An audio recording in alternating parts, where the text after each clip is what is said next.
Hi everyone, this is Kim, and welcome to the last part of our emissions mini-series. In our earlier videos, we learned what emissions are and how different industries produce them. In this final video, we'll talk about how our everyday choices can help reduce emissions and protect our planet. Transportation is one of the biggest sources of emissions because cars, trucks, and airplanes burn fuel. For short distances, we can walk or ride a bike instead of driving.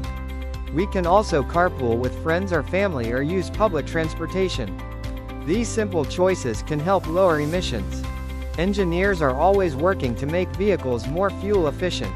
This means cars can travel farther while using less fuel. When vehicles use less fuel, they produce less carbon dioxide, which helps reduce emissions and protect the environment. We can also help reduce emissions by saving electricity at home. Turn off lights when leaving a room, use energy-efficient LED light bulbs, and unplug electronics that are not being used.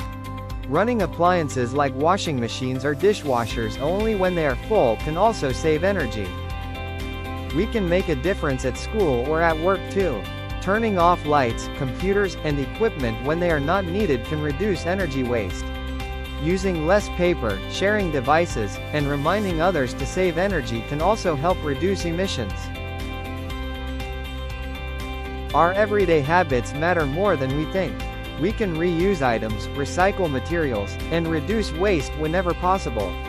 Using reusable water bottles, wasting less food, and choosing products with less packaging are simple ways to help the environment.